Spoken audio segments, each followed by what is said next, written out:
এখন ডিবির সূত্র থেকে জানা গেছে যে বরগুনা থেকে একজন এবং গোপালগঞ্জ থেকে একজন মহিলাকে অ্যারেস্ট করা হয়।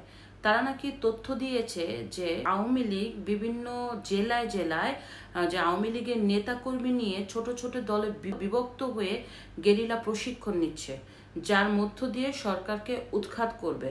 এবং তারা আরও জানায় যে গত 10ই জুলাই আপনার ভাটারায় কনভেনশন হলে আওয়ামী লীগের নাকি একটি গোপন মিটিং হয় এবং এই গোপন বৈঠকে আপনার গেরিলা প্রশিক্ষণ নিয়ে অনেক কথাবার্তা হয় এবং এই গেরিলা প্রশিক্ষণটা নাকি দিয়েছে বর্তমান সেনাবাহিনীর কর্মরত মেজর সাদিক সাহেব। ইতিমধ্যে মেজর সাদিক সাহেবকে কিন্তু সেনাবাহিনী নিরাপত্তায় হেফাজতে নিয়েছে এবং তার বিরুদ্ধে অভিযোগ যদি প্রমাণিত হয় সেনাবাহিনীর প্রচলিত আইনে ব্যবস্থা নেওয়া হবে।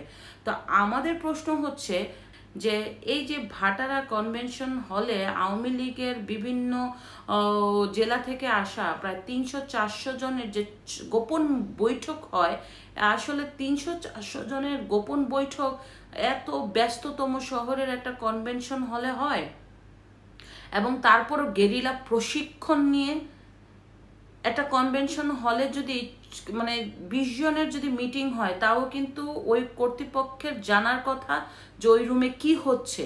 আর ব্যানার ট্যানার টাঙিয়ে আওয়ামী লীগের 300-400 জন লোক ঢাকার মতো জায়গায় এত বড় প্রোগ্রাম করে সেনাবাহিনীর কর্মরত অফিসার গেরিলা প্রশিক্ষণ দেয়, এ ব্যাপারটা কিরকম দেখা যাচ্ছে না?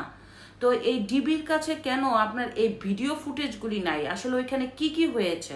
ডিবির সূত্রে জানা গেছে এবং কালের কণ্ঠে আসছে যে এই যে আপনার ভাটারা কনভেনশন হলে নাকি যে প্রোগ্রামটা হয়েছে, প্রোগ্রামে আওয়ামী লীগের যে নেতাকর্মীরা ছিল তারা নাকি স্লোগান দিয়েছে।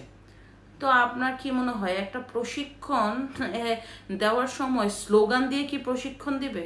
আর গেরিলা প্রশিক্ষণের মতো এত সেন্সিটিভ ইস্যু কি এত গুরুত্বপূর্ণ জায়গায় হবে? এটা তো নির্জন কোনো এলাকায়, সেই বান্দরবন, রাঙামাটি, সিলেট এরকম কোনো জায়গায় হতে পারে, সেইটা এখানে হয়েছে।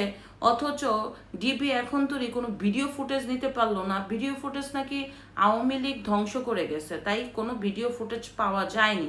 তো আওয়ামী লীগ না হয় কনভেনশন হলের ভিডিও ফুটেজ ধ্বংস করছে, কিন্তু আশেপাশে তো অনেক ভিডিও ফুটেজ ছিল।